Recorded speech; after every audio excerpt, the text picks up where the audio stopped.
Hoje é uma noite especialíssima, hoje é uma noite de ceia. Você ficar feliz numa noite de ceia? Então hoje a gente vai falar exatamente sobre a questão da ceia, como é que isso funciona para nós. De repente a gente vai aproveitar aqui para tirar algumas dúvidas que quem sabe você tenha. Se não tiver, amém. Vai mesmo de com força na ceia, porque esse é um momento muito lindo. Mas abre a sua Bíblia aí, lá em 1 Coríntios 11. Vamos falar um pouco sobre isso.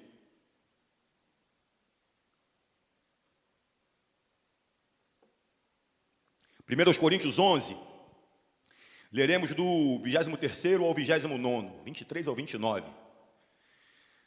Aleluias. Eu acho que era legal acender, acho que as pessoas não vão conseguir ler não, hein? Tá bonito aqui o ambiente e tal, curti, mas o pessoal não vai conseguir ler não. Aí, melhorou, gente? Não sou eu que sou míope não, viu? Amém? 1 Coríntios 11, 23 a 29. Quem achou, fala assim, aí, achei. É nós? Partiu, então? Podemos? Então se liga aí, ó. Está assim na versão que eu leio. Pois, recebi do Senhor o que também entreguei a vocês, que o Senhor Jesus, na noite em que foi traído, tomou o pão e, tendo dado graças, partiu-o e disse, isto é o meu corpo, que é dado em favor de vocês, façam isto em memória de mim. Da mesma forma, depois da ceia, ele tomou o cálice e disse, este cálice é a nova aliança do meu sangue. Façam isso sempre que o beberem em memória de mim.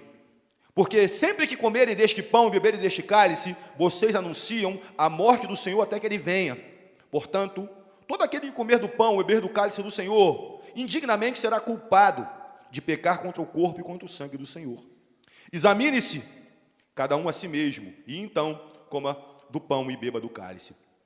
Pois quem come e bebe sem discernir o corpo do Senhor, come e bebe para a sua própria condenação.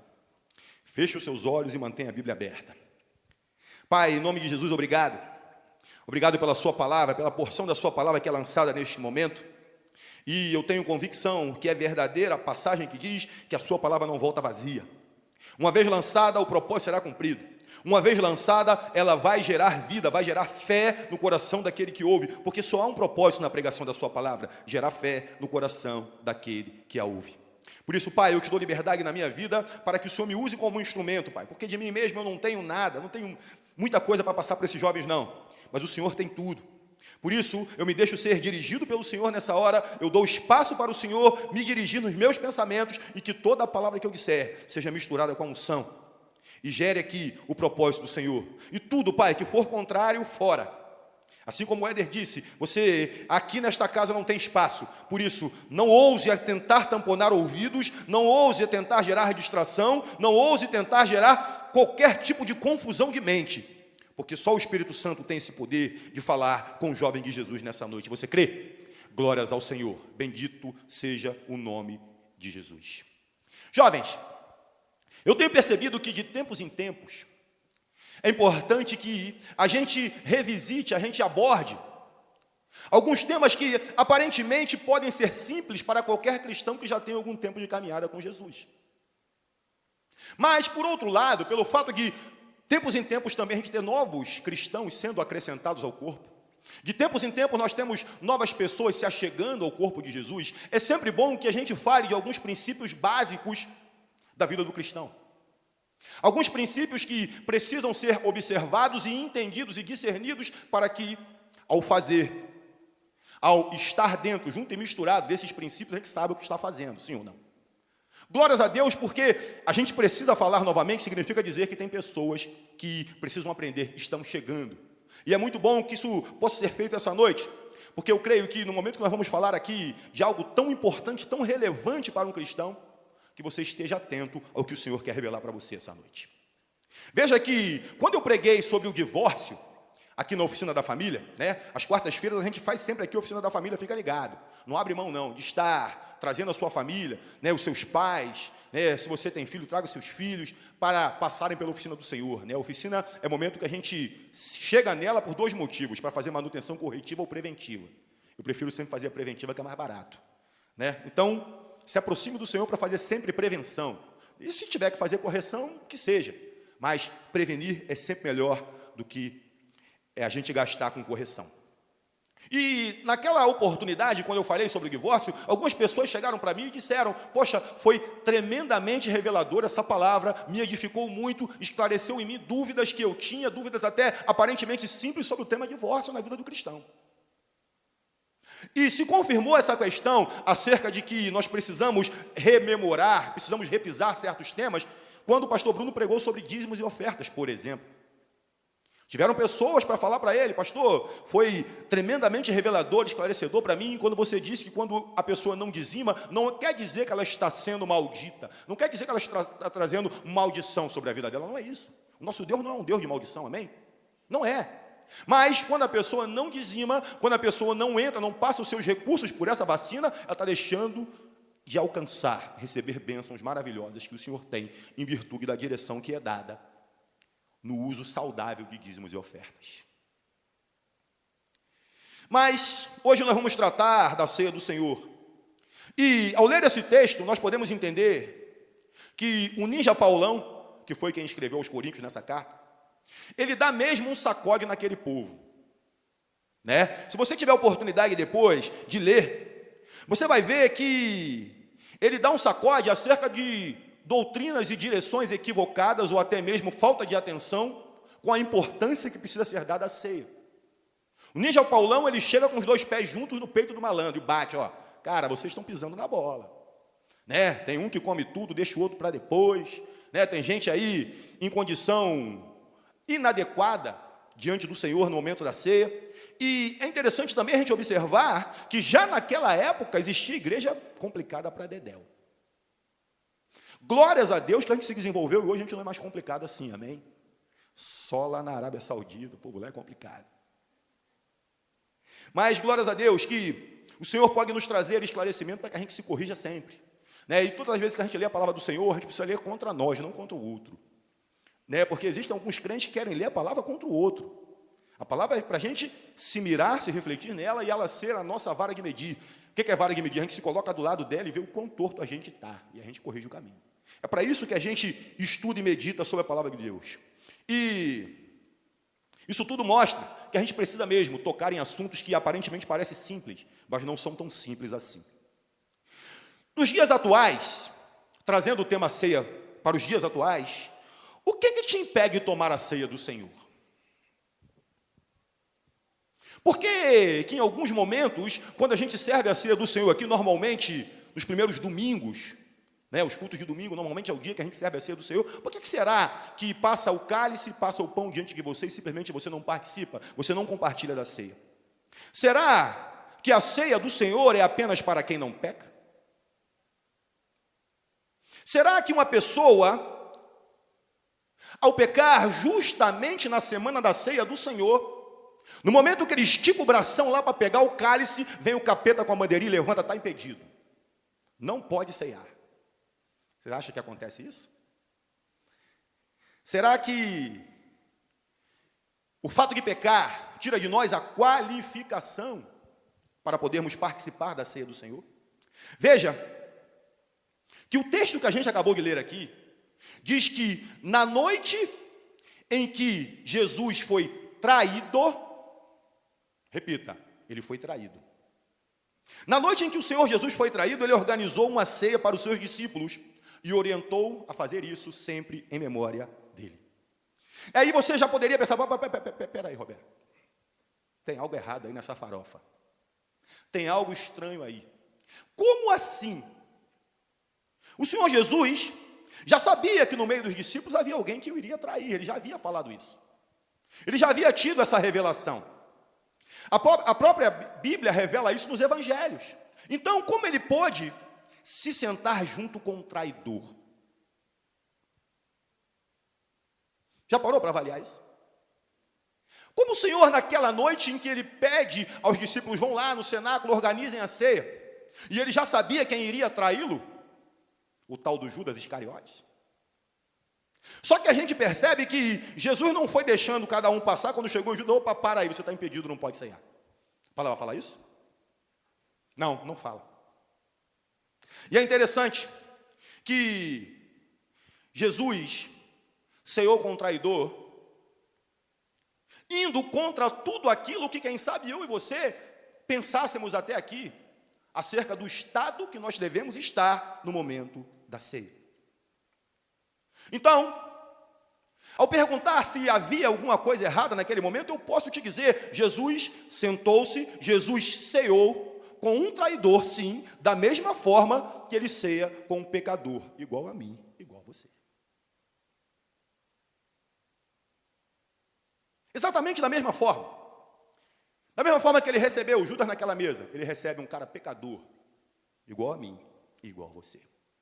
Romanos 3, 23 e 24, diz o seguinte, ouça: pois todos pecaram e estão destituídos da glória de Deus, sendo justificados gratuitamente por sua graça, por meio da redenção que há em Cristo Jesus. Então quer dizer que, com base nesse texto, Jesus já me fez justo, mesmo que eu peque de vez em quando? A graça justificadora do sangue de Jesus é irrevogável? Sim, sim, ela é. Querido, não há nada que eu nem você faça de mais ou menos que diminua o amor do Senhor por nós. Você pode fazer o que for, dar um twist carpado, cair dentro da garrafa, né? Tem gente que quer, emagrece tanto que parece que vai pular dentro da garrafa qualquer dia. Você pode fazer o que for, o amor do Senhor é exatamente o mesmo, ele é imutável. O que muda é a nossa percepção desse amor. Se há alguém mutável nessa relação, esse alguém chama-se eu e você. Nós nos alteramos, o Senhor jamais. Então quer dizer que se eu estou em Cristo, se eu sou de Cristo, eu já estou redimido dos meus pecados? Sim. A palavra diz em 1 João 2, de 1 até 4, meus filhinhos. Ele fala para jovens, né? Meus filhinhos, não, todos. Escreva a vocês essas coisas para que vocês não pequem. Ou seja, a orientação dada aqui por João era para que as pessoas não pecassem. Se, porém, alguém pecar, temos um intercessor junto ao Pai, Jesus Cristo, o justo. Ele é a propiciação pelos nossos pecados, e não somente pelos nossos, mas também pelos pecados de todo mundo. Sabemos que o conhecemos se obedecemos aos seus mandamentos. Aquele que diz, eu o conheço, mas não obedece aos seus mandamentos, é mentiroso, e a verdade não está nele. Então, no momento em que eu recebo sobre mim essa graça que eu recebo e tomo posse dessa redenção dos meus pecados, algo precisa acontecer dentro de mim. Está escrito para que eu não peque, mas se eu pecar, eu recorro ao Senhor Jesus sempre. Esse sangue nunca será tirado de cima de mim. Amém? Isso é irrevogável. Isso não pode ser alterado. Então, o dia que a gente falha, o dia que a gente escorrega, a gente tem que crer que o Senhor é misericordiosamente perdoador. Sempre, sempre, sempre. Todas as vezes que nós pecamos, nos arrependemos. Repita, arrependemos. E aí, levamos esta confissão ao nosso intercessor, que é Jesus Cristo, a quem nós conhecemos. O sangue dele nos lava do pecado cometido. O sangue dele nos purifica desse pecado. Mas é importante verificarmos que o apóstolo João diz que sabemos se o conhecemos, se obedecemos aos seus mandamentos. Então, obediência é a chave para o conhecimento de Deus. Eu não posso dizer que conheço o Senhor se não sigo os seus estatutos. Eu não posso dizer que conheço a Jesus se os seus valores não estão intrínsecos em mim, não estão dentro de mim. Eu não posso dizer que conheço a Jesus se nada em mim muda. Amém? Pela árvore nós conheceremos os frutos. Então, desde o dia em que eu me entrego a Jesus verdadeiramente de coração aberto, algo precisa começar a mudar em mim. É da noite para o dia, Roberto? Não é. Não é. Ninguém fica santinho do dia para a noite, querido. Ninguém. E olha, essa caminhada só vai terminar no final, porque aquele que iniciou a boa obra em nós é fiel e há de cumpri-la até o dia da volta do Senhor. Né? Então essa obra, ela vai crescendo, ela vai sendo aperfeiçoada a cada dia. O nosso processo de santificação é um dia após o outro. Ninguém vai ficar santo assim num passe de mágica. Isso é só santo de madeira, de metal. O cara morreu, vira um santo de estátua. Não, não é o nosso caso, não é o meu, não é o seu. Não é assim que as coisas funcionam para o Senhor. Seria muito fácil todo mundo aí fora dizer, sim, eu conheço Jesus, sei quem Ele é. Logo, se digo que o conheço, então, sou salvo. Seria muito simples, sim ou não? Mas não é bem assim que o forró toca. Não é bem assim. Não é qualquer um chegar lá fora, eu sei quem é Jesus, já ouvi falar dele, eu conheço, por isso eu estou salvo. Não é assim que as coisas são. A pessoa tem que conhecer o Senhor, e isto só se consegue tomando conhecimento da palavra e tendo uma vida de comunhão com Ele. Jesus veio para levar sobre si o pecado de muitos, não de todos. Vejamos, Isaías 53, 12. Por isso, eu lhe darei uma porção entre os grandes, e ele dividirá os despojos com os fortes. Porquanto ele derramou a sua vida até a morte, e foi contado entre os transgressores, pois ele levou o pecado de muitos, pelos transgressores intercedeu. E aí você, quem sabe, já estaria dizendo, poxa, mas lá em João 2, de 1 a 4, está dito que ele levou os pecados de todo mundo. Todo mundo não é todo mundo, não. Todo mundo que recebeu o Senhor Jesus como seu único e suficiente Salvador. Todo aquele que confessa o Senhor de todo o seu coração, recebe esse perdão.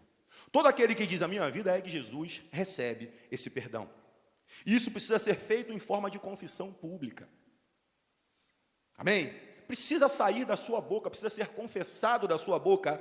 E em Romanos 10, de 9 a 11, se você confessar com a sua boca que Jesus é Senhor e crer em seu coração que Deus ressuscitou dentre os mortos, será salvo. Pois com o coração se crê, o coração está aqui dentro, né? O coração se crê para a justiça e com a boca se confessa para a salvação. Como diz a Escritura, todo o que nele confia jamais será envergonhado. Amém? No momento que você confessa Senhor Jesus com a sua própria boca, você jamais será envergonhado. Não pensa, poxa, vou falar aqui que aceito Jesus, vou levantar minha mão, vai ficar todo mundo me olhando. Não, querido. Não se importe com isso. Amém? Você tem algo tremendo que você está tomando posse exatamente no momento que você diz, eu quero esse Jesus. Eu quero esse Jesus.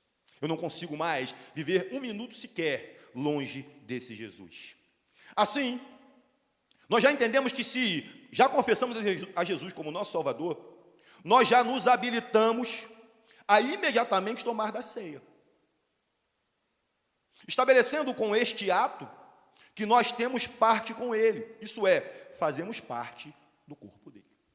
Então, no momento em que eu e que você confessamos a Jesus, no momento em que eu e você somos batizados no corpo de Cristo, e veja que eu não estou falando do batismo nas águas, quando nós nos batizamos no corpo, nós temos parte com Jesus, e nós já estamos habilitados a tomar a ceia.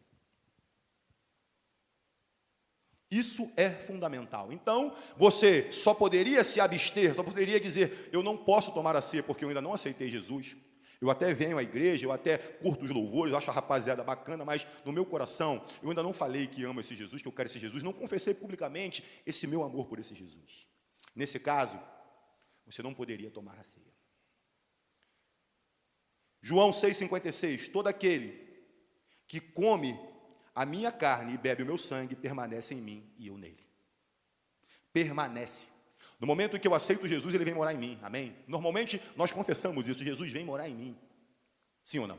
Confessamos isso. Então, a partir desse momento, eu passo a tomar da ceia para que ele sempre permaneça em mim, para que eu sempre me recorde do sacrifício que foi feito por mim.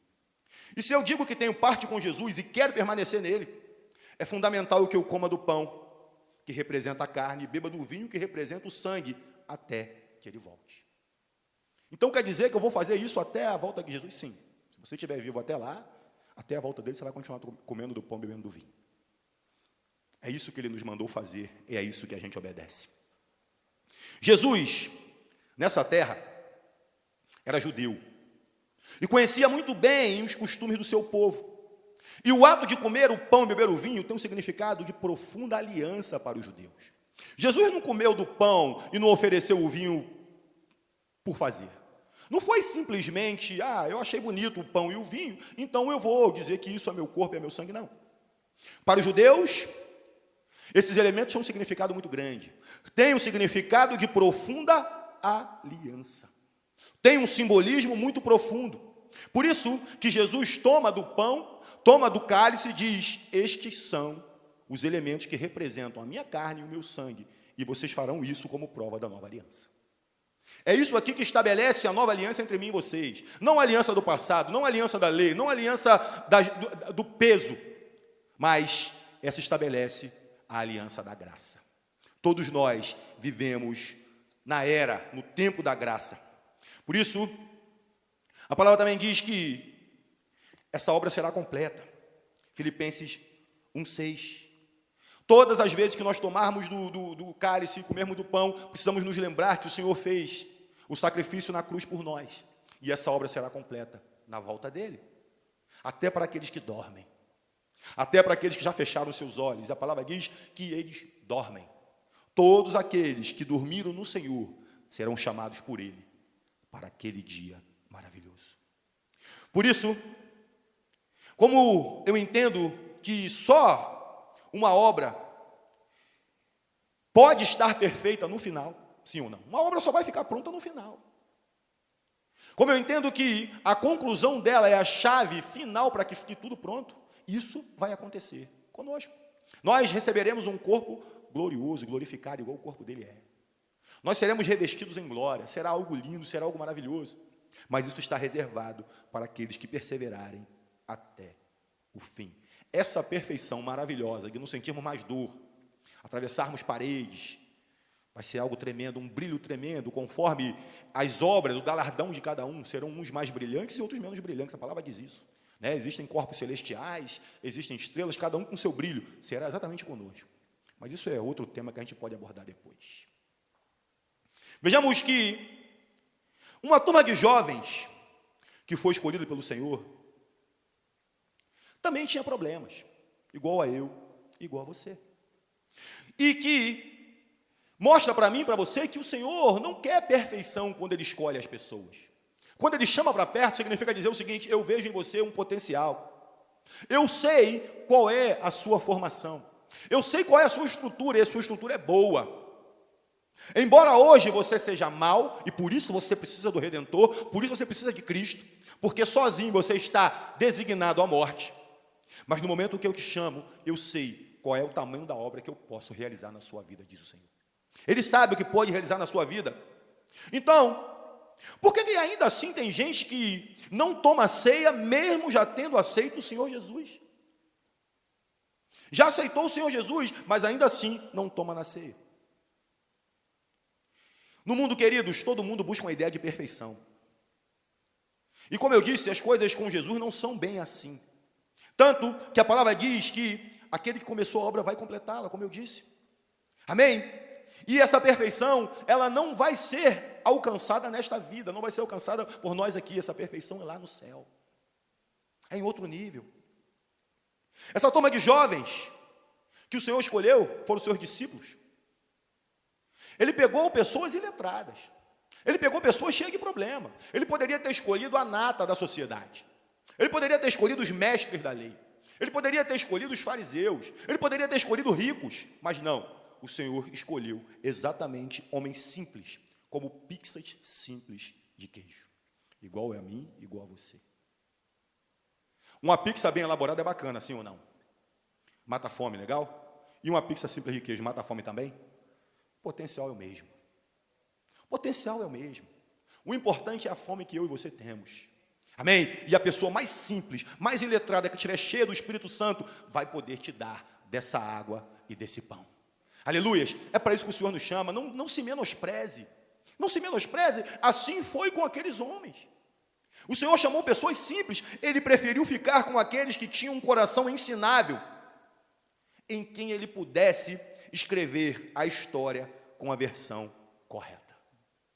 Ele já sabia que aqueles homens letrados, aqueles homens doutos, aqueles homens cultos, tinham a sua história toda torta. Eles haviam entendido tudo errado. Ou melhor, não haviam entendido nada, porque se tivessem entendido, eles haveriam de reconhecer Jesus. Então o Senhor já sabia que ele precisava de pessoas como páginas em branco, para poder escrever a história direitinho, da maneira correta. O Senhor, como diz o mundo, nunca escreve em linhas tortas. Tem pessoa que fala, né? Deus escreve certo por linhas tortas. Não. O Senhor sempre escreve certo, a gente que lê torto. Quem lê torto somos nós. A gente é que não sabe ler. Porque se a gente lesse direitinho, saberia que a linha está certinha. Nós seremos perfeitos quando Jesus voltar e nos levar com Ele. Então, o que nós faremos até lá? Pergunta para o jovem do teu lado assim. O que a gente vai fazer até lá? Como a gente vai ficando?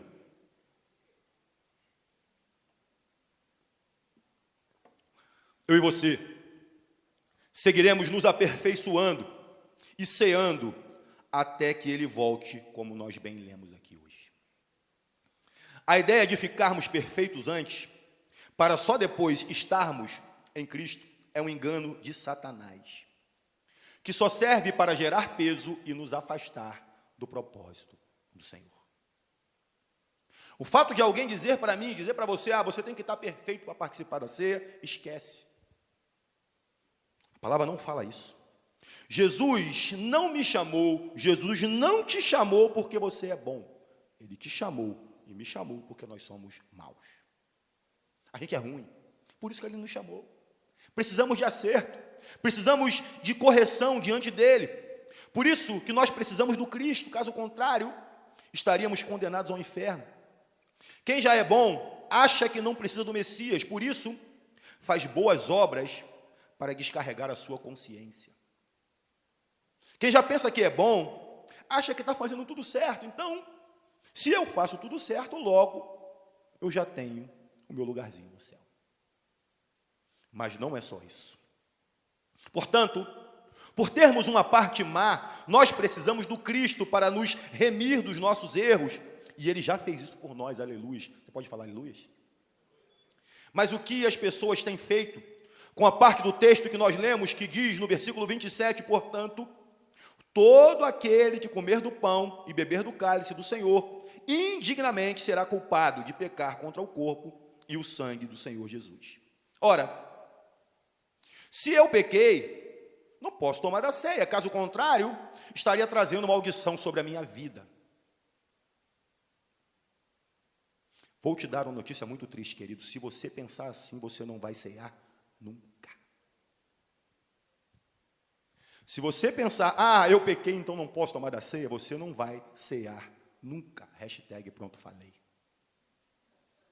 Não vai ceiar nunca. Muitas vezes, nós lemos a Bíblia, nos chocamos com algo e ficamos impactados e paramos de ler. Sim ou não? A gente fica impactado com algo e para de ler. Então, vem os enganos. E gera uma parede de entendimento entre o que nós compreendemos e o que está escrito de fato. Isso gera um muro de falta de entendimento e a gente não consegue transpor até que venha a luz sobre nós, até que o Senhor mande a luz e nos esclareça. Como eu já falei aqui em várias outras oportunidades, o diabo vive de enganar o homem. O diabo vive de enganar esse homem e, historicamente, ele tem logrado êxito nisso. O homem tem se deixado enganar muito facilmente por Satanás. E às vezes ele não precisa nem fazer muita força, não. Às vezes ele nem precisa agir diretamente. O próprio homem se engana por si só. Se você não estiver perfeito, se o teu convívio com teus pais não for perfeito, se o teu namoro não for santo, não for perfeito, se o teu casamento não estiver perfeito, se você não tem uma amizade perfeita, você não for um crente perfeito, então não tome da ceia. Aí, você não terá parte com Cristo. Então o inimigo vai ter mais espaço para te empurrar cada vez mais para longe da salvação do Senhor. A gente começa a condicionar. E aí cada vez mais ele vai ganhando espaço. Ele vai ganhando liberdade para atuar, porque os enganos vão distorcendo a verdade e nos levando para muito longe dela. Essa fala que diz que se você não tiver assim, assado, cozido ou frito, é do capeta. Toda vez que algo trouxer um peso sobre a sua vida, querido, rechace. Amém? Porque o verdadeiro amor não acrescenta dores. Se a palavra do Senhor gerar peso sobre a minha vida e a tua vida, o sangue de Jesus vertido na cruz não serviu para nada, porque Ele já levou sobre si. Amém? Se há um lugar que o Senhor não nos permite nos aproximar, chama-se mar do esquecimento, você sabia? Eu e você não temos poder para pescar no mar do esquecimento. Só que a gente vive querendo dar uma jogadinha de vara lá, né? Deixa eu pegar lá um pecado velho. Ih, caramba, pequei. Não vou poder participar da ceia. Esse mar do esquecimento é proibido. Nós não temos autorização de lançarmos os nossos anzóis lá. Se nós continuarmos na leitura atenta da palavra, veremos que, em seguida, no verso 28, o ninja diz: examine-se cada um a si mesmo e então, repita comigo, examine-se cada um a si mesmo e então, coma do pão e beba do cálice. Ele não fala aqui, examine-se cada um a si mesmo e então, se encontrar pecado, corre e devolve o cálice para o diácono. Ele não fala isso. Ele fala, não, se você encontrar pecado, o cara se livra desse pão. Você está trazendo maldição sobre a tua vida. Ele não fala. Examine-se cada um a si mesmo e então coma do pão e beba do vinho, do cálice. Será que eu e você estamos lendo a mesma Bíblia? Será que eu e você estamos interpretando, estamos discernindo a mesma palavra? Para mim isso é muito claro. Ele nos orienta a discernir, nos orienta a nos examinar, verificar se há algo em nós de mal, para então, após nos arrependermos, tomarmos do pão e do cálice. Ele diz apenas para a gente se examinar. O examinar serve para a gente se deixar ser passado pelo scanner do Espírito Santo. Se deixar ser tratado, se arrepender. E depois disso podemos sim tomar da ceia do Senhor. É muito interessante que muitas vezes, na Bíblia a gente vê que Deus foca no coração do homem, não apenas nos seus lábios. Porque os lábios, eles podem ser enganosos.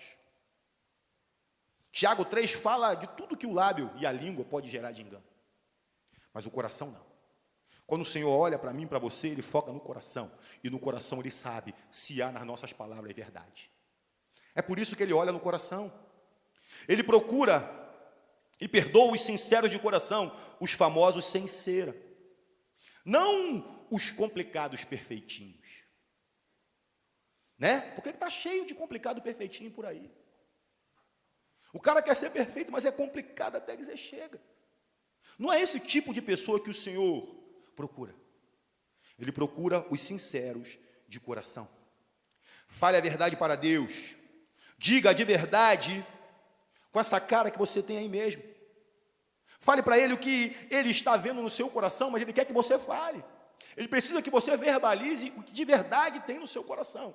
Essa é a hora que você se coloca diante do Senhor, se arrepende sinceramente e se deixa ser tratado por Ele. Fale para o Senhor que você é esse filho aí mesmo na casa dos seus pais. Fale mesmo para Ele dessas pisadas na bola que você tem dado. Fale para o Senhor das escorregadas que você deu no trabalho essa semana. Fale para o Senhor de verdade que o seu namoro não tem sido muito legal à luz da palavra de Deus. Fale para o Senhor que o seu casamento não está lá essas coisas. Fale para o Senhor que às vezes o inimigo tem soprado algo no seu ouvido e que você tem achado que é você mesmo que está pensando aquilo, mas não é. Entenda uma coisa, eu e você, não podemos impedir dos pássaros fazerem titica na nossa cabeça, não podemos impedir. Mas nós temos o poder de lavar a cabeça e não permitir que a titica fique nela. O que eu estou falando disso? Maus pensamentos que entram na minha e na sua mente e tentam fazer morada. Lave a sua mente e o lavar fala da palavra do Senhor. Renove a sua mente, Romanos 12, 2. Renove a sua mente, se deixe ser lavado pela palavra do Senhor, mude a sua mente. Fale para o Senhor que você é essa porcaria aí mesmo, que eu sou essa porcaria aqui mesmo, que a gente é só isso mesmo, que Ele está vendo, mas que agora quer abrir o coração na presença dEle de verdade, sem cera, sem cerimônias, para ser tratado nas nossas mais profundas misérias, para ser tratado no mais profundo porão das nossas almas, no mais íntimo nosso, que só eu e Ele sabemos, que só você e Ele pode saber. É exatamente naquele ponto que Ele quer tocar hoje. E diga para Ele que você precisa desesperadamente dEle, que não há outra forma de você se reconciliar senão através do amor dEle. Diga para Ele que não haverá chance para a sua vida se não for por Ele. E que se não for dessa maneira, não vai rolar. Hoje, queridos, não é dia de manter poses diante do Senhor. Não é dia de ficar mostrando o exterior. Não é. Hoje é dia de lavar o interior e de sairmos todos daqui livres, preparados para viver o melhor do plano dele nas nossas vidas. Vejamos que a ceia tratada aqui foi instituída em virtude da comemoração da Páscoa, no último dia em que o povo ainda estava aprisionado no Egito, lá no Velho Testamento. Ali foi a primeira ceia. O Senhor orientou a Moisés a recomendar ao povo como deveria ser feito, e ali foi estabelecida a Páscoa, a ceia da Páscoa. E isso representou para aquele povo, e precisa representar para mim e para você, mudança de vida. Aquele povo ia se mudar, aquele povo ia sair de uma condição escrava, aquele povo ia deixar de uma condição miserável para entrar numa posição nova. Por isso eles ceiaram, por isso eles marcaram aquele momento nas suas vidas. Todas as vezes que nós participamos da ceia, isso precisa ficar marcado em nós.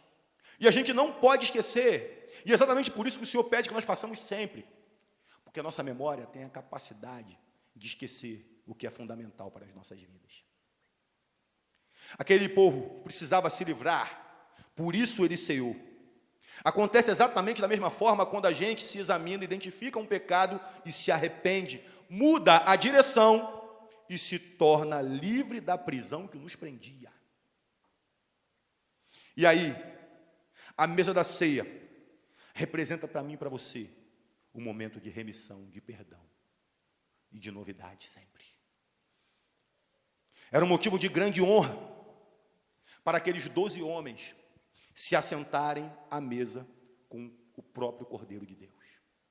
Motivo de grande honra. E naquela famosa ceia, os seus discípulos,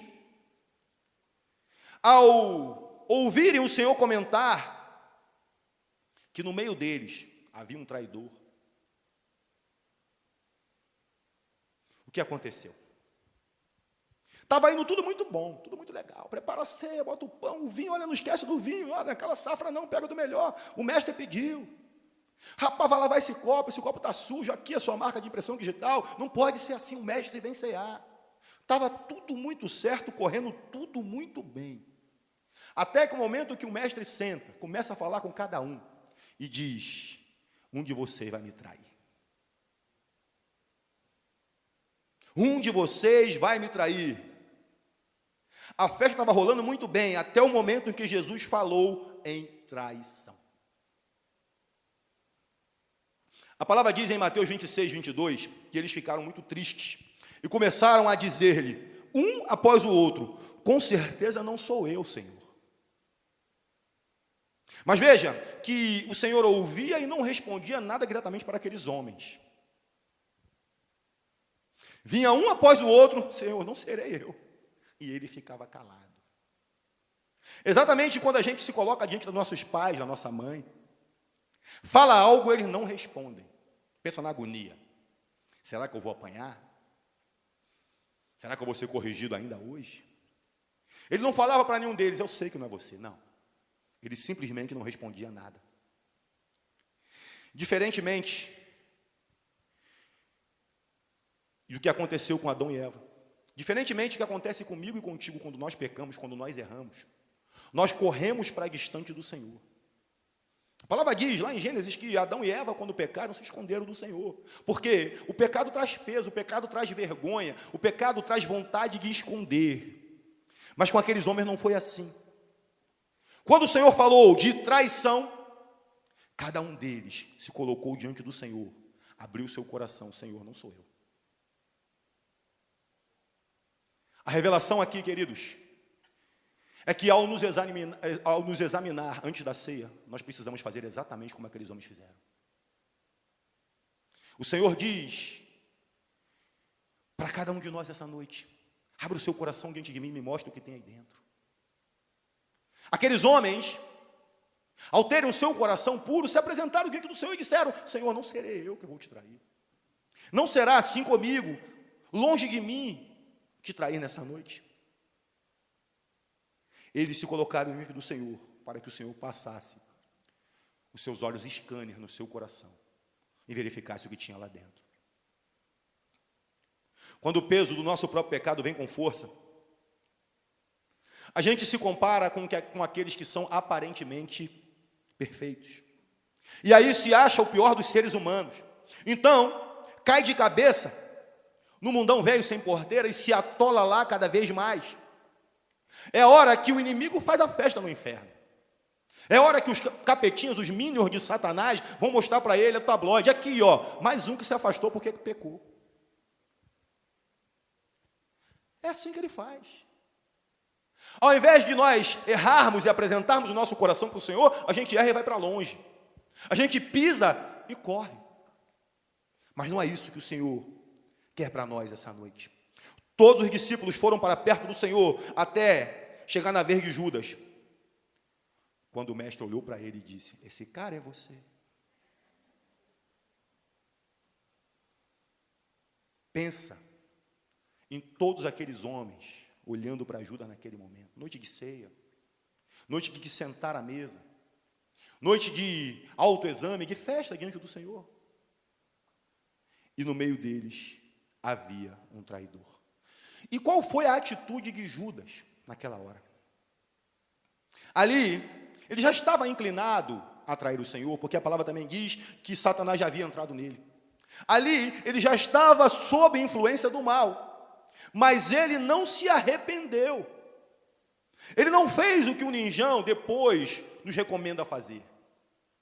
Examine-se, se arrependa, então tome do pão, beba do vinho, beba do cálice. Ele pecou direta e literalmente contra o corpo e o sangue do Senhor. Ele entregou o Senhor aos inimigos, entregou o Senhor aos soldados.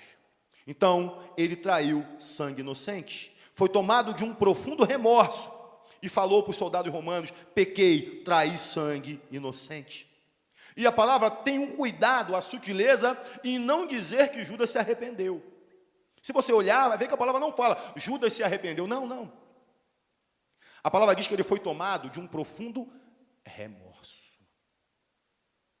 O remorso é muito diferente de arrependimento. Quem se arrepende o faz de forma definitiva. Quem se arrepende o faz profundamente e se restaura. Mas Judas, não tendo conseguido conviver com a sua culpa por falta de arrependimento, foi e se matou. É prova clara, cabal para mim e para você, que o pecado conduz à morte se a gente não se arrepender e mudar o nosso caminho.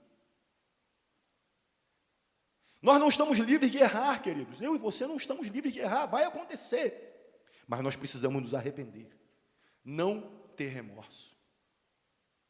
Porque quem tem remorso fala: poxa, pisei na bola daquele cara, não devia ter feito isso. E aí dorme 2 ou 3 dias com a consciência pesada e depois esquece.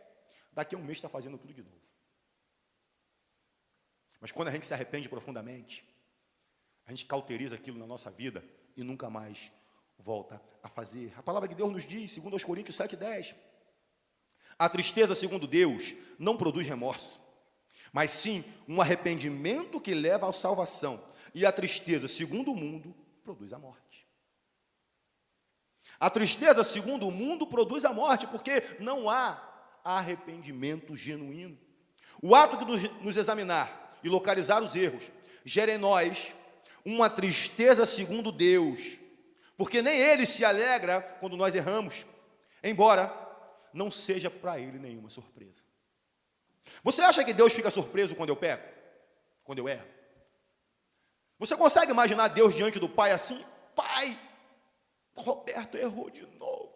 Aí sai Deus: meu Deus, e agora o que a gente vai fazer? Não. Ele não fica nem um pingo surpreso porque eu errei, porque eu falei. Não, não, não. Ele se entristece, porque não era o plano dele. Não era o que ele queria para a minha vida. Mas ele sabe que quando eu me arrepender, eu posso ter a convicção de que estarei perdoado. A tristeza, segundo Deus, gera em nós um arrependimento para a salvação. Então nós nos corrigimos diante do Senhor, comemos do pão e tomamos do cálice, e seguimos tendo parte com Jesus até que Ele volte. Tão direto e reto quanto isso. Examine-se, arrependa-se, coma do pão, beba do vinho e siga tendo parte com o Senhor até que Ele volte. O sentar-se à mesa precisa gerar em nós a convicção do perdão. E isso gera uma ajuda mútua entre todos nós. Um ajudando o outro a ser restaurado. Por isso que é tão importante nós estarmos congregando. Por isso é tão importante nós nos mantermos como corpo. Por isso vai ser tão importante nós sentarmos à mesa, mesmo que seja coladinho, porque a mesa, acho que está até pequena para a quantidade de gente que tem hoje, mas glórias a Deus por isso, amém? Glórias a Deus por isso. Mas é tão importante que nós nos sentemos juntos, um colado no outro, um aquecendo o outro como uma grande fogueira. E o fogo que está no seu coração vai incendiar do irmão, incendiar o do outro, incendiar o do outro, incendiar o do outro, até que saímos todos daqui flamejantes na presença do Senhor. E Satanás não suporte a nossa presença, e aquele que veio por um caminho fugirá por outros 7. Amém? E quando você entrar na tua casa, ele vai ficar louco. Se ele estiver lá dentro, ele vai vazar. Ele vai saber antes, porque os meninos vão antes, né, avisar para ele. Fala, ó, sai porque o cara vem aí ventando fogo.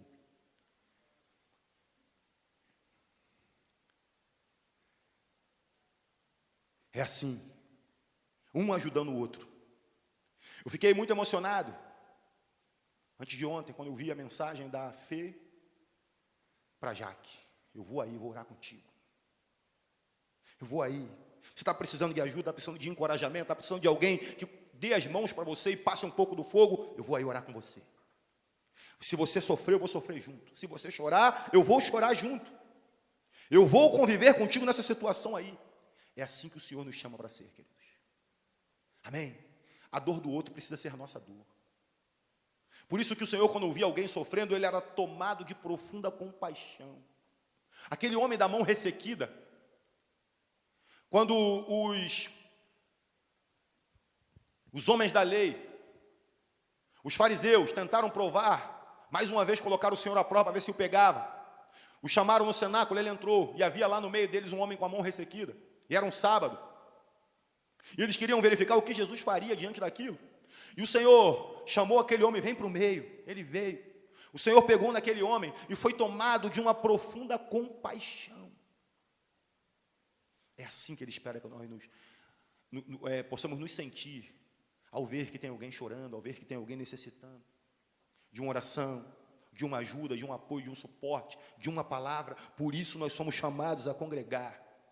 Porque se você estiver na sua casa e eu estiver só na minha casa, mesmo que a gente mande uma mensagem pelo WhatsApp, você não vai ver o tamanho da lágrima que escorre pelos meus olhos. E vice-versa. O remorso gerado pela tristeza segundo o mundo dura pouco tempo. E se não levar à morte de forma imediata, como foi com Judas, irá gerar esta mesma morte de forma lenta, até que o ato da morte se consuma de forma definitiva na vida daquele que não se arrepende. Quem participa da ceia sem discernir do corpo do Senhor, o faz para a sua própria condenação. Sabe por quê? O inimigo farejador de legalidade é capaz de sentir o cheiro de uma gota de pecado dispersa no mar, a quilômetros de distância. Por saber que eu ou você estamos participando da ceia, sem discernir o corpo, sem nos arrepender, sem nos avaliar, imediatamente, por ser tão legalista como é, ele corre para falar lá, ó, está ceando, mas não se arrependeu dos pecados de ontem.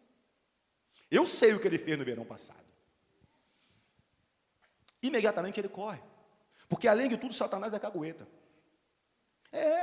Então ele sabe, ele vai, não porque ele seja inteligente ou esperto, ou ele seja onipresente, não é, porque ele tem os minions, aquele monte de capetinha, que corre para caguetar para ele quando a gente vacila. Jesus, como eu falei, não se espanta quando a gente erra. Ele faz questão de nos lembrar que a especialidade dele é fazer coisas perfeitas através de pessoas imperfeitas como nós somos. Essa é a grande especialidade de Jesus. Todos os discípulos de Jesus tinham problemas, e ele também sabia disso. Tanto que no exato momento daquela ceia final, ele falou, como está posto no Evangelho segundo João 13:18. Não estou me referindo a todos vocês, conheço os que escolhi. Mas isso acontece para que se cumpra a Escritura, aquele que partilhava do meu pão voltou-se contra mim. O Senhor sabe tudo sobre nós. Ele nos conhece no profundo. E, como você pode ver hoje, esta é a ceia do Senhor. Está posta diante de nós, a qual só se pode tomar estando inserido no corpo. Só se pode tomar tendo aceito Jesus como suficiente Salvador da sua vida. Essa é a condição. Se você já aceitou o Senhor Jesus, faça isso. Examine-se antes e tome da ceia. Fala para nós de comunhão, de sabermos que somos sim imperfeitos, que temos erros, temos falha. Não nos alegramos com isso de maneira nenhuma. Não usamos isso como habeas corpus para pecar. Entenda. Porque quando a gente falha, a gente se entristece, assim como o Senhor também se entristece. Ele não se surpreende, mas fica triste, porque esse não é o plano dele para as nossas vidas. Isso faz com que a gente se mantenha debaixo da graça do Senhor. E essa graça é que nos dá a necessária força para mudar. A graça do Senhor, ela é capacitadora para nos fortalecer a combater o pecado das nossas vidas. Você aceita o Senhor, entra debaixo da graça dele, ele te fortalece e você consegue virar o jogo. Como pôde o Senhor falar exatamente de aliança e de comunhão, estando prestes a ser traído? E pior, sabendo exatamente quem seria o seu traidor e como aquilo iria acontecer. Ele deu o bocado, o pão molhado no vinho para o seu traidor. Ele sabia exatamente quem era. Como pode ele ter tolerado um traidor diante dele? Exatamente como ele tolera um pecador igual a mim, igual a você. Não se engane, querido, querida, não deixe o inimigo falar algo diferente no seu ouvido nessa noite. Embora nós erremos, o Senhor é misericordiosamente perdoador. Aqueles homens levaram as suas vidas a serem expostas à luz de Jesus. E a ceia fala exatamente disso para nós.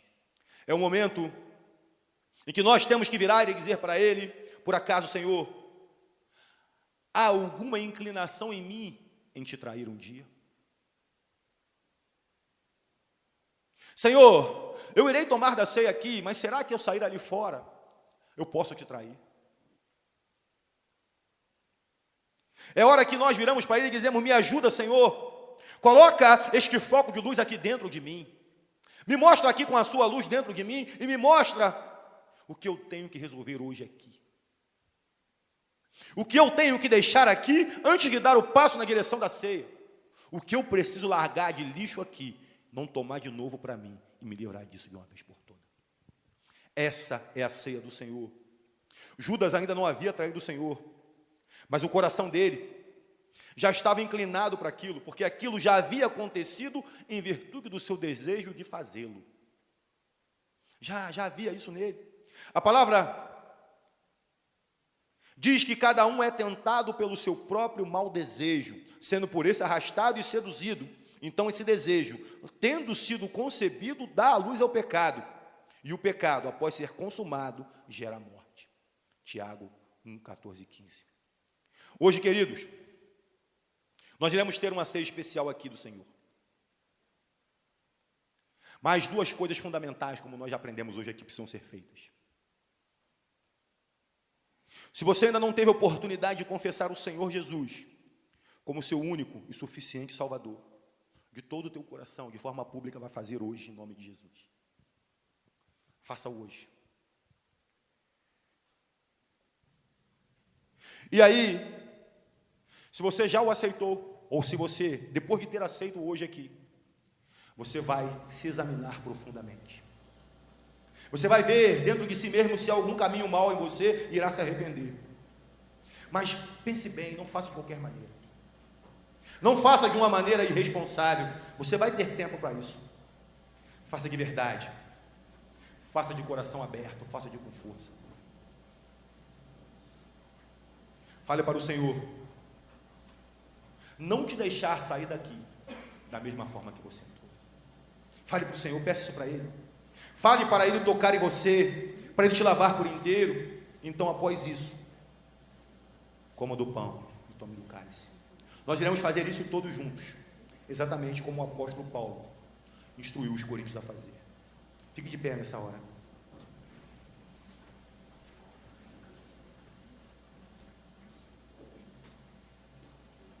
Ah, Senhor, Nós não queremos dizer que essa ceia, Pai, ela tem algo diferente das outras que já foram celebradas aqui nessa casa. Não é nada disso. Ela será diferente para nós, porque, Senhor, nós faremos isso hoje com uma convicção diferente. Nós faremos isso hoje de uma forma diferente em nós. Se há algo diferente nessa noite, essa diferença está em nós. Por isso, Pai, nessa hora, nós queremos nos apresentar ao Senhor. Nós queremos abrir os nossos corações. Nós queremos dizer para o Senhor: por acaso serei eu, Senhor? Olha para mim, olha para dentro de mim, por acaso serei eu? Por acaso eu serei aquele que irá te trair? Fale para o Senhor. Nós iremos ministrar um louvor, e durante esse louvor, se deixe ser tocado pelo amor do Senhor. Peça mesmo que o Espírito te traga lembrança. Embora você não vá se lembrar para receber peso, mas você vai se lembrar para se livrar desse peso. Amém. E aí, se arrependa verdadeiramente, se joga aos pés do Senhor, faça como você quiser fazer, você é livre.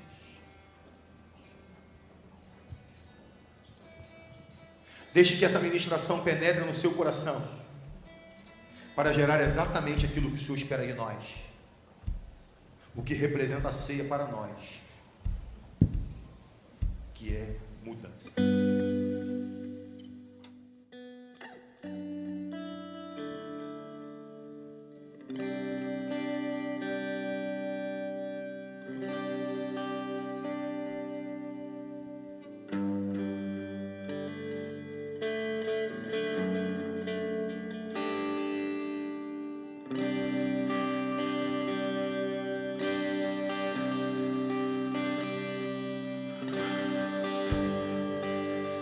Chance igual a essa, talvez eu não tenha mais.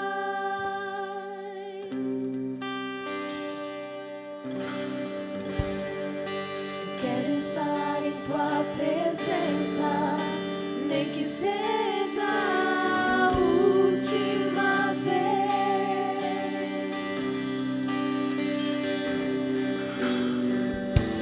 Se tiver que gritar, eu gritarei. Se tiver que chorar, eu chorarei. Se tiver que humilhar o meu espírito, assim o farei. Me dá mais uma chance.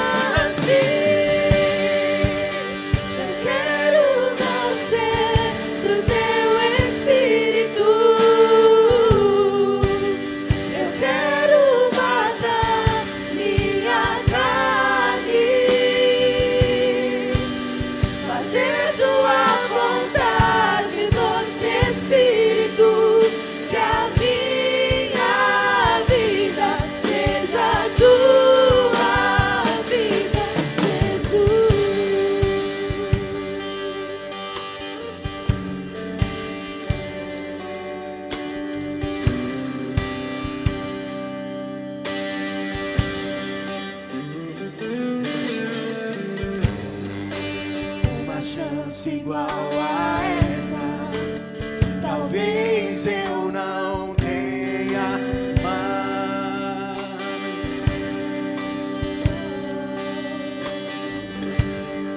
Eu quero estar em tua presença, nem que seja a última vez.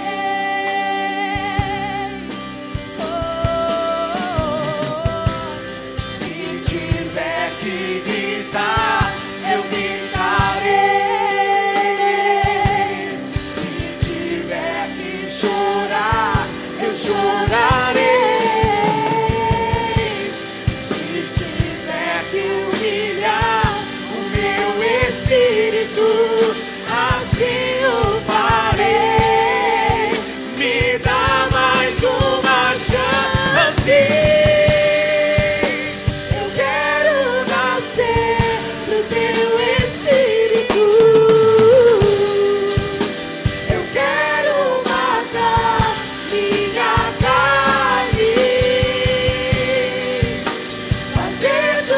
vontade do Espírito, que a minha vida seja tua vida, Jesus.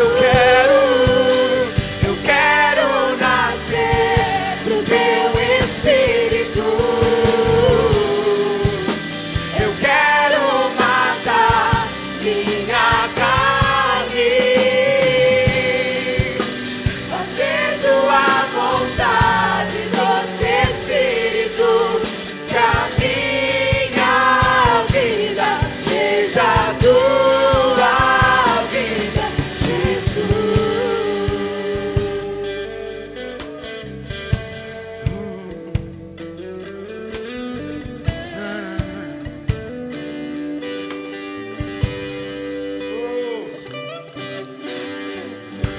Senhor, filho de Davi, tem misericórdia de mim. Tem misericórdia de mim, Senhor. Quem sabe, querido, querida, você tenha essa chance aí agora de dizer, filho de Davi, tem misericórdia de mim.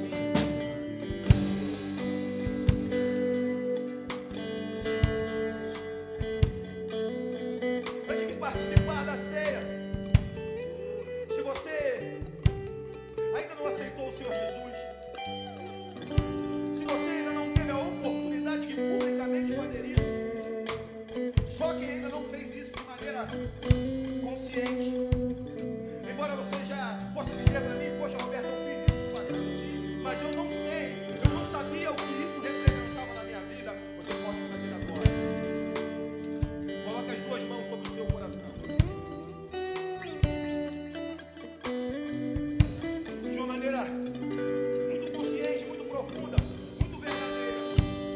Repita essa oração após mim. Fale com as duas mãos no coração como um ponto de contato. Repita, Senhor Jesus. Nessa noite, eu ouvi a sua voz falando comigo. E eu entendi que o Senhor quer morar em mim. Eu entendi que eu não posso viver longe desse amor. Antes de tudo, Jesus, eu peço que o Senhor me perdoe por ter andado diferente da sua vontade, porque eu não te conhecia. Mas a partir de hoje, eu quero marcar um momento novo na minha vida. A partir de hoje, assim como foi com os hebreus saindo do Egito, eu quero marcar um momento novo. Por isso eu te peço, Jesus, escreve meu nome no livro da vida. Vem morar em mim. Eu te recebo como meu único e suficiente Salvador. E declaro para que o mundo saiba, eu sou um jovem de Jesus.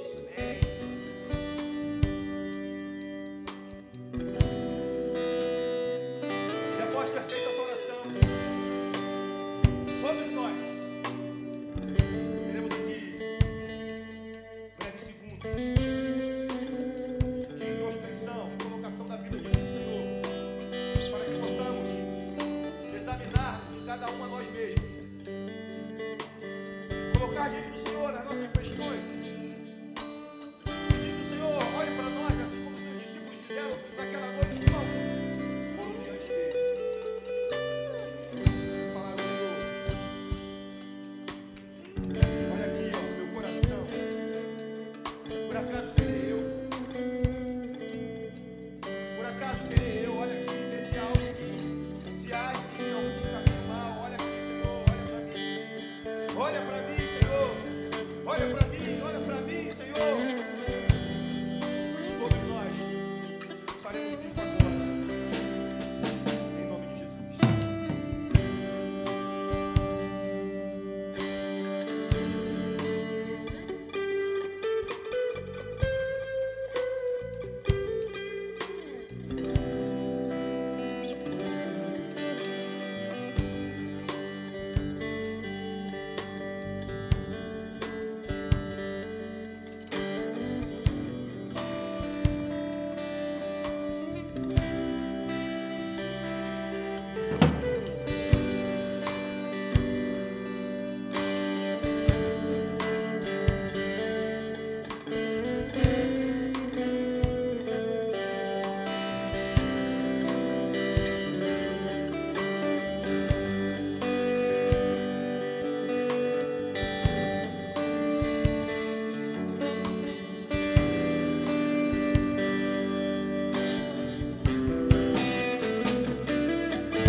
participe do lugar onde nós somos chamados a olhar para dentro, não para o outro. Venha e participe do momento em que nós tomamos a convicção que temos parte com Jesus.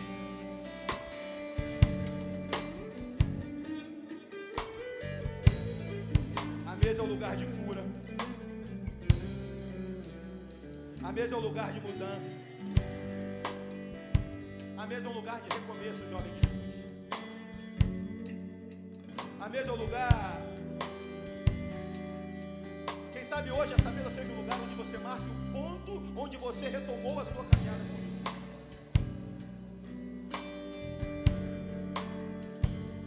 A mesa é o lugar onde a luz do Senhor brilha em nós. Chega de sombra em o Senhor. Chega de sombra na sua vida. Vamos, venha. Deixe que Jesus volte a brilhar no seu interior. Deixe que Jesus volte a brilhar no seu íntimo.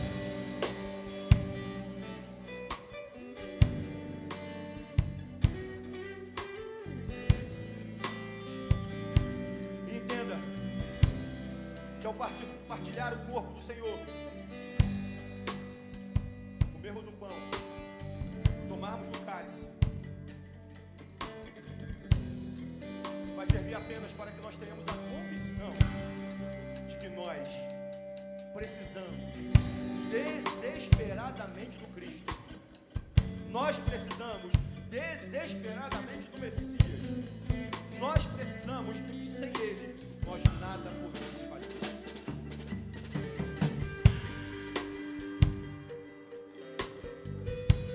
Venham todos. À medida que você for terminando a sua oração, vem e sente-se. Pessoal do louvor também. Todos estaremos à mesa. Após cearmos todos juntos, voltaremos e louvaremos mais uma vez.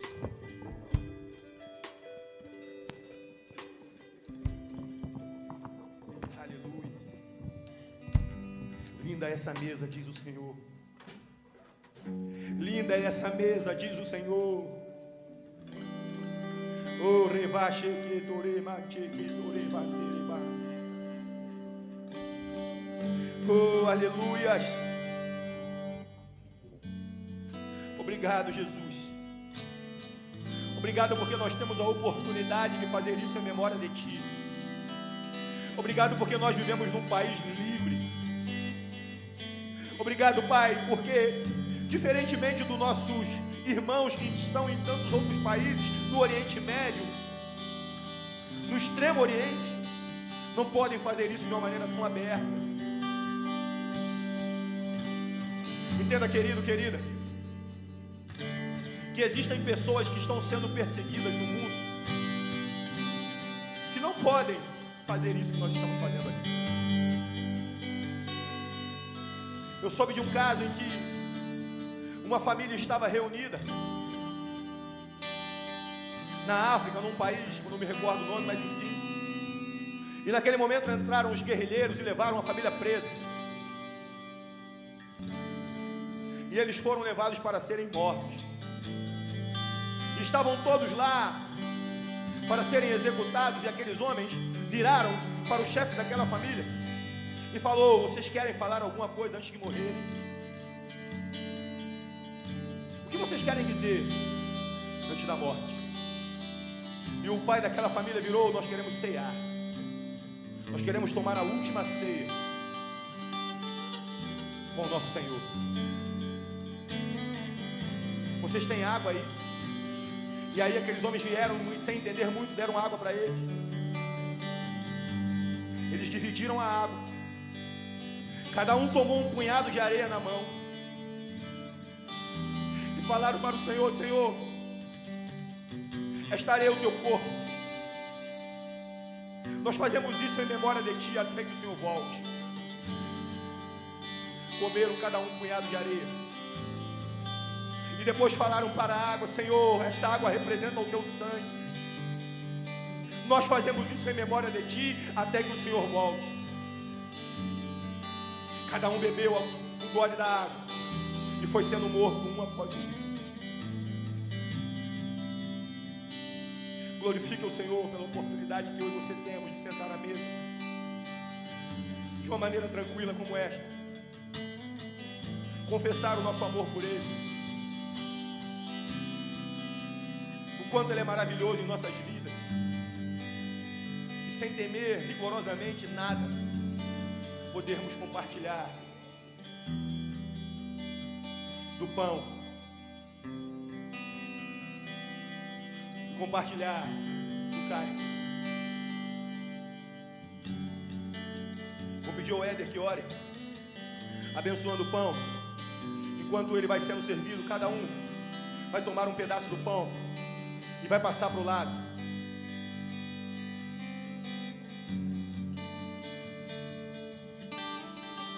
Entenda que nenhum de nós irá comer ou beber sem fazermos todos juntos. É muito importante, como símbolo da comunhão, que façamos todos juntos. Isso representa para mim e para você que nós somos de um só corpo.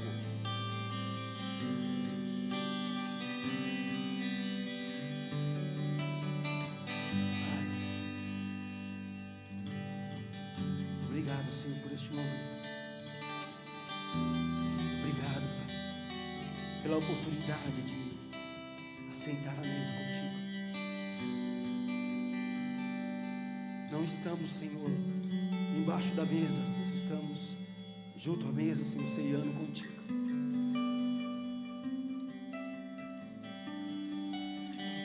Nós queremos, Senhor, te agradecer por este pão que representa, Senhor, o teu corpo, que foi moído, Senhor, por nós,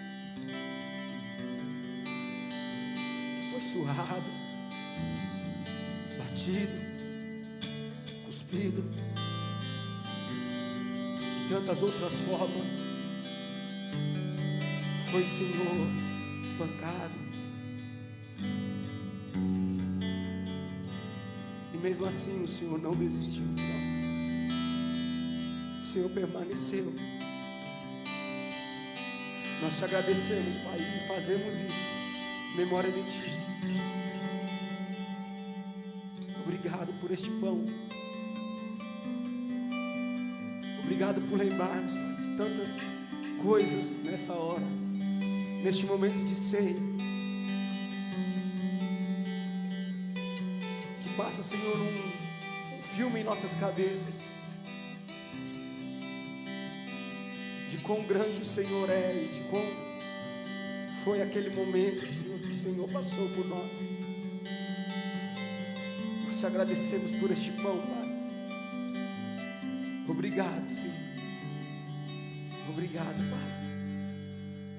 Amém, Senhor. Aleluias. Aleluias. Vamos todos comer do pão.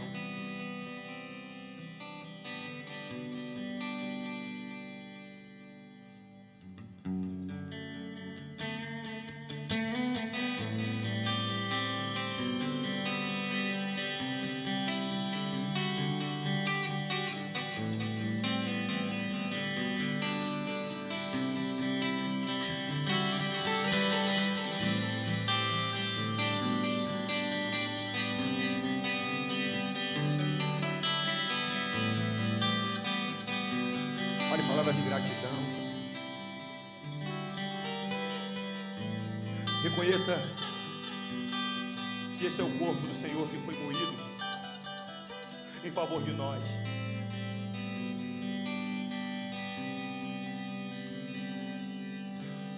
E cada ferida, que cada chaga no corpo dele levou sobre si todas as nossas transgressões. Que essa paz que você pode sentir aí agora só é possível porque Ele levou sobre si todo o peso do pecado. Todo o castigo foi posto sobre Ele, para que hoje você tenha paz. Receba a paz do Senhor na sua alma. Receba a paz do Senhor na sua mente. Tome posse disso. Por ter podido partilhar do corpo do Senhor. Vou pedir ao Pedro que olhe aqui abençoando o cálice. E aí, enquanto ele ora, nós podemos ir dividindo o cálice, compartilhando, está passando para o lado. Enquanto Pedro faz a oração, abençoando.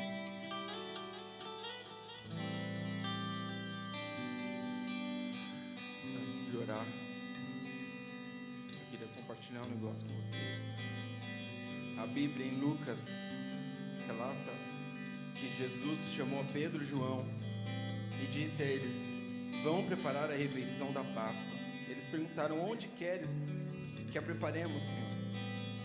Ele respondeu: ao entrarem na cidade, vocês encontrarão um homem carregando um pote de água. Sigam-no até a casa em que ele entrar e digam ao dono da casa: o mestre pergunta, onde é o salão de hóspedes, no qual podereis comer a Páscoa com os meus discípulos? Isso mostra tamanha sabedoria e conhecimento da onde Jesus estava planejando fazer a Páscoa. E o dono da casa lhe mostrará a sala no andar superior, toda mobiliada. Façam ali os preparativos. Ele sabia até a mobília que tinha naquela sala. E olha essa mesa hoje, preparada especialmente.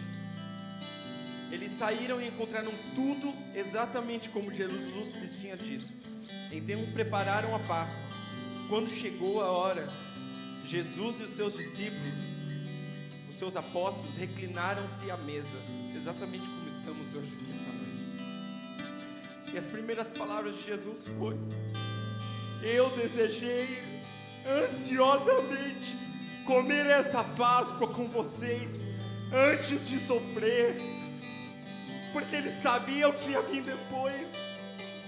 Ele sabia tamanho sofrimento, e ele desejou um último momento de intimidade com os apóstolos, com seus discípulos. Pois eu digo, não comerei dela novamente, até que se cumpra no reino de Deus. Essa Páscoa, essa ceia, é um reflexo do que a gente vai viver com Ele, porque Ele está esperando ansiosamente comermos essa ceia no reino de Deus, assim como Ele ansiou comer com seus apóstolos. Oh Senhor, obrigado, Pai. Obrigado porque o Senhor planejou essa noite, porque o Senhor preparou cada mobília, cada detalhe dessa mesa, porque o Senhor preparou o seu sangue, preparou o seu corpo na cruz, que foi estraçalhado, que foi entregue covardemente, mas o Senhor preparou cada detalhe, mesmo sabendo como seria, mesmo sabendo o que viria, o que sofreria.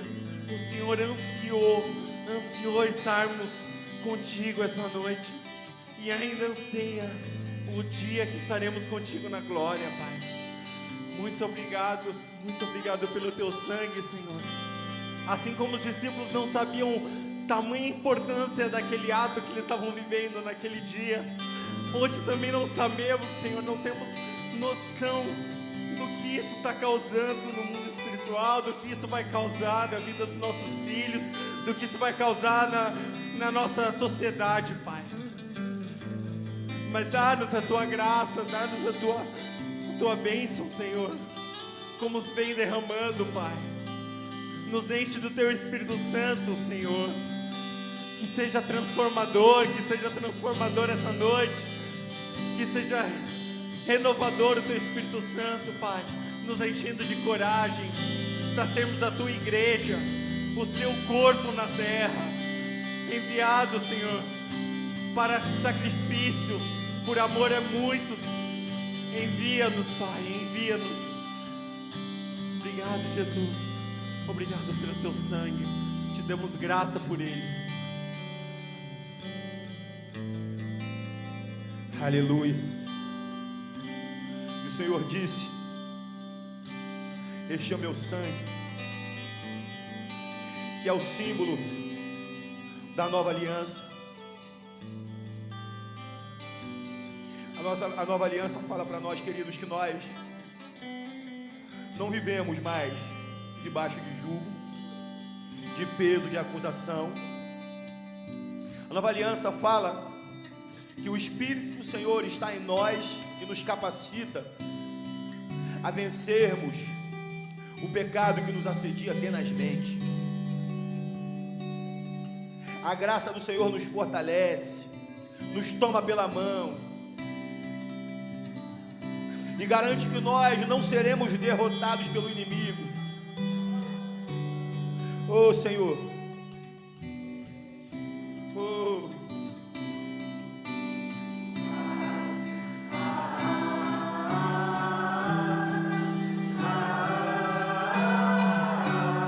Erga o seu cálice.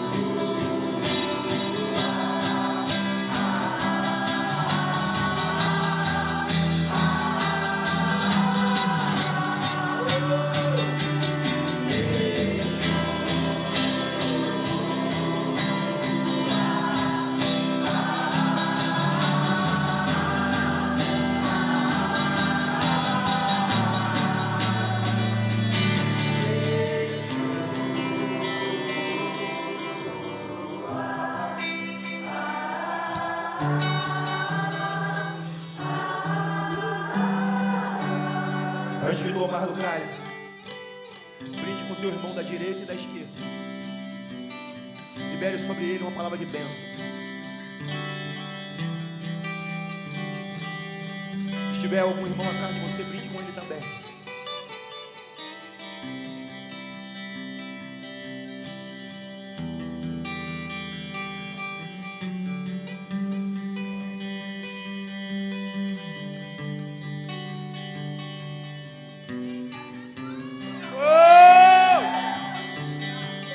Tomemos todos do cálice.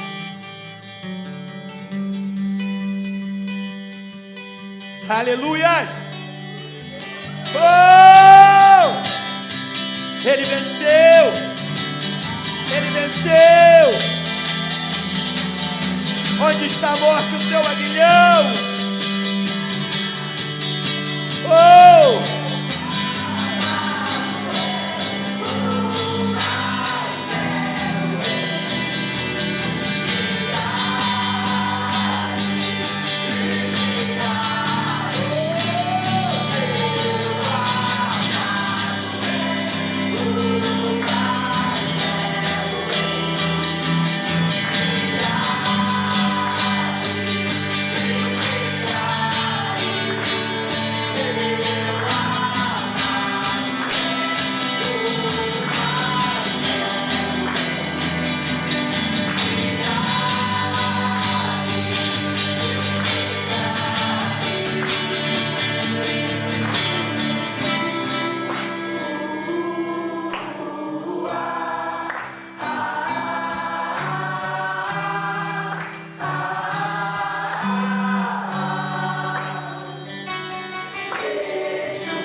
palavra diz que após terem ceado, eles cantaram um cântico.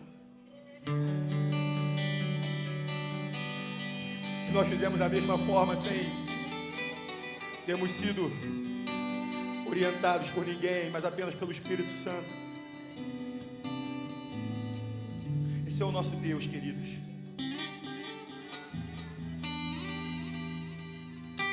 O Senhor fala para nós essa noite: filhinhos,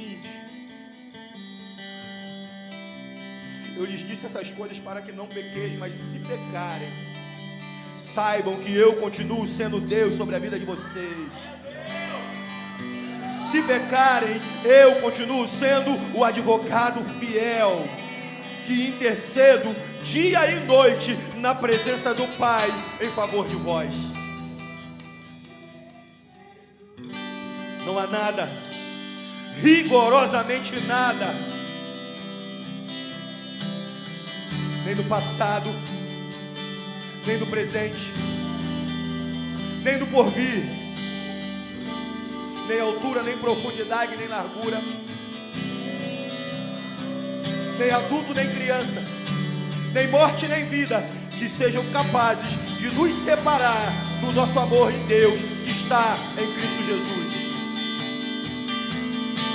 Nada vai nos separar desse amor, Jesus.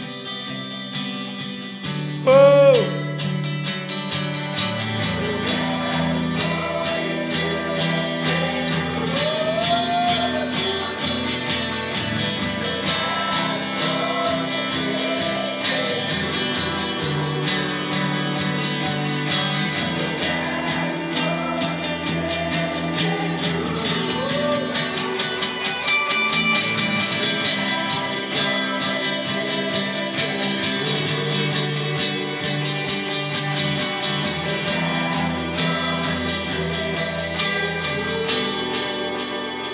Aleluia.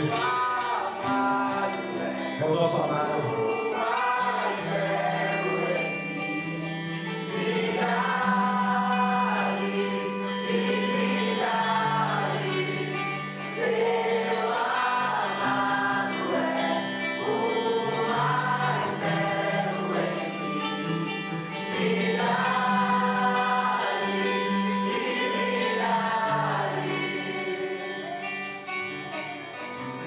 Aleluia.